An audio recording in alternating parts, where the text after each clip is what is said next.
Hello students, welcome to Vipin Sharma Physics channel and this is a class of magnetic effects of current.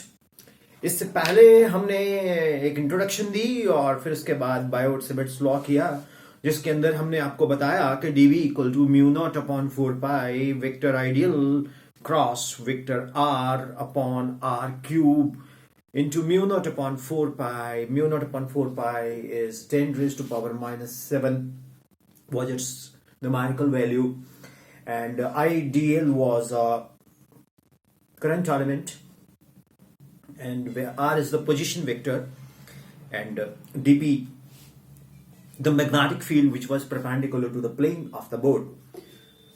Okay students, so today we are going to start three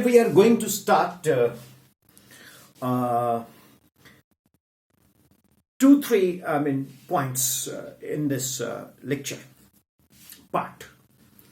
एक तो बच्चे ने पूछा मेरे को sir के what is this cross means B, the magnetic field induction into the plane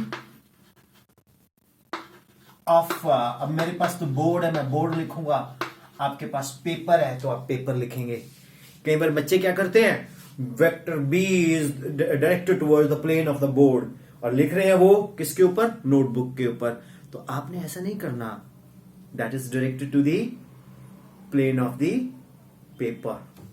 second, अगर dot लगा हो इस तरह से तो इसका मतलब है B is out of the plane of the board. ये कहां, out of the plane of the board. अगर हम डॉट लगाएंगे तो मैग्नेटिक फील्ड बाहर आ रही है, और अगर हम क्रॉस लगाएंगे तो मैग्नेटिक फील्ड इनसाइड आ रही है. ये पॉइंट क्लियर हुआ? I hope it is clear. तो मैं इसको रख करता हूं, ठीक है. अब स्टूडेंट्स, एक बहुत फेमस क्वेश्चन है, compare Biot Savart's law with Coulomb's law. Student, जो both Coulomb's law and Biot Savart's law वो डिपेंड करते हैं 1 अपॉन आर स्क्वायर.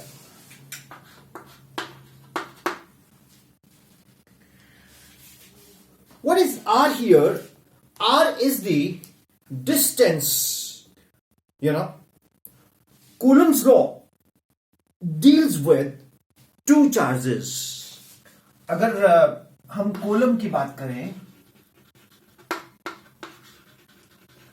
और अगर हम बायोट-सेवर्ट्स लॉ की बात करें तो Coulomb's law deals with two charges. और जो चार्जेस होते हैं वो स्केलर क्वांटिटी होते हैं. Coulomb's law deals with two charges, और जो चार्जेस होते हैं वो क्या होते हैं, स्केलर क्वांटिटी होते हैं. लेकिन जो बायोट-सेवर्ट्स लॉ है स्टूडेंट, वो किसके साथ डील करता है, IDL, that is current element. आप याद करो कूलम्स लॉ क्या था, F is equal to K E Q1 Q2 upon R square. और बायोट-सेवर्ट्स लॉ क्या था, IDL mu naught upon 4 pi IDL cross R या R cap upon R square. ठीक है, ये मैग्नेटिक फील्ड थी, डीवी ली थी हमने, राइट. तो Coulomb's law deals with the two charges which are scalar, and Biot Savart's law deals with current element and position vector directions, right. इसको हमने ऐसे भी लिखा था, mu naught upon 4 pi IDL cross R upon R cube, right. तो students, दोनों में inverse square लगता है, लेकिन कूलम स्केलर्स को इन्वॉल्व करता है, चार्जेस को, और बायोट-सेवर्ट्स लॉ करंट एलिमेंट को करता है, right. And current element is a vector. It is basically the cross product of the current element and the position vector. जो सोर्सेज हैं दोनों में लीनियर है, लेकिन बायोट-सेवर्ट लॉ में एक चीज आती है क्या? dB is equal to mu naught upon 4 pi ideal sine theta upon R square. Biot Savart law में मैग्नीट्यूड अगर हम लेते हैं तो ये साइन ऑफ एन एंगल इसमें इन्वॉल्व हो रहा है. अब वीडियोस में देखो, उसमें हमने ऐसे बना के एक साइन ऑफ एंगल बनाया था. कूलम में किसी भी तरह का कोई sign angle trigonometric T ratio नहीं इन्वॉल्व है, लेकिन बायोट-सेवर्ट लॉ में sine theta is involve, right?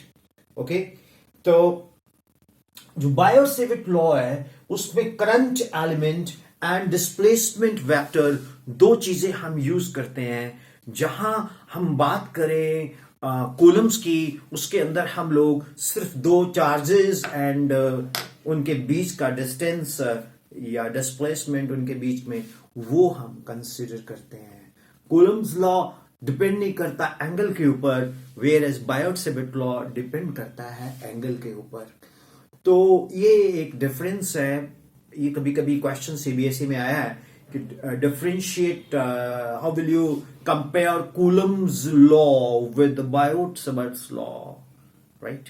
Common चीज क्या है? दोनों इनवर्स स्क्वायर है, करेक्ट? सो स्टूडेंट्स, ये बहुत इंपॉर्टेंट जो कंसेप्ट है ये आपको समझ आना चाहिए. एक दो एडिशनल इंफॉर्मेशन मैं आपको और देता हूं, पहले आप इसको नोट कर लो. होप स्टूडेंट्स आपने नोट कर लिया होगा. अब एक इंपॉर्टेंट चीज मैं आपको बड़ी क्लियर कर देना चाहता हूं यहां पर. जो ये कूलम्स लॉ है, ये सिंगल ऑगस्टिन डे कूलम सर ने दिया था, और जो बायोट-सेवर्ट है ये दो लोगों ने दिया था. एक का नाम था बायोट, एक का नाम था सावर्ट. सावर्ट का फुल नाम था Felix Savart, FELIX, Felix Savart. और बायोट का नाम था gene Baptiste Biot.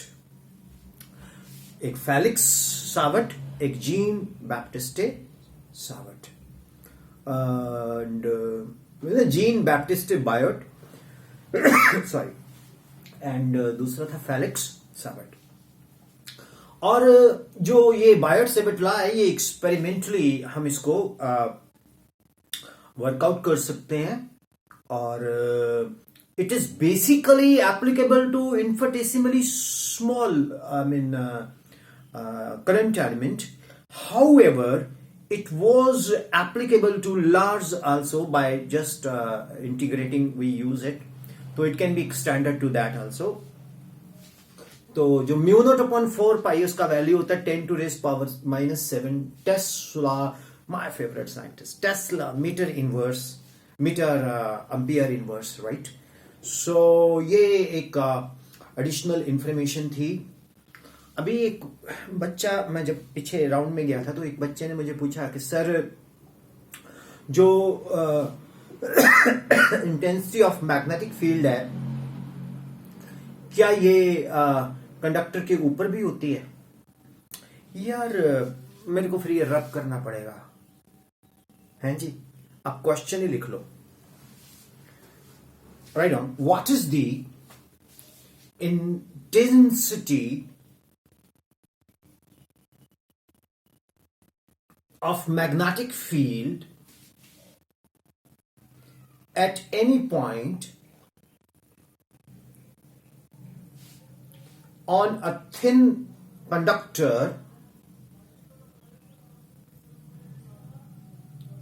due to current carried by it. Due to current carried by it. Note करो, मैं इसको रब करता हूं. नोट कर लिया ना? पॉज करके नोट कर लिया करो. सो स्टूडेंट्स, नोट आपने कर लिया. अब इसको एक्सप्लेन करने के लिए मैं आपको एक पॉइंट बताता हूं. हम एक कंडक्टर लेते हैं, इसमें करंट I ले रहे हैं और इसी के ऊपर मैग्नेटिक फील्ड निकालना चाह रहे हैं. तो हमारे पास रिजल्ट क्या है? dB equal to mu naught upon 4 pi ideal sine theta upon R square. पहले हमारे पास मान लीजिए ये थीटा था यहां, ठीक है P, लेकिन अब थीटा कहां आ गया, यहां, तो थीटा का वैल्यू क्या आ गया, 0। तो dB equal to mu naught upon 4 pi ideal sine 0 upon R square. Sine 0 is 0, zero जिसके साथ हाथ मिलाती है उसको अपने जैसा बना लेती है, तो मैग्नेटिक फील्ड क्या आएगा, 0। स्टूडेंट्स ऐसे ही लोग बोल देते हैं बड़ा टफ टॉपिक है, बड़ा टफ चैप्टर है। क्या आपको टफ लग रहा है? Put in the comment box. नहीं लग रहा ना, लगेगा भी नहीं। आज कुछ सर्दी कल के कंपैरिजन में कम है ना? Yes, yesterday was a snowfall, today is sunny day, right? And make it please. God bless you. जल्दी से नोट करो इसको। So students,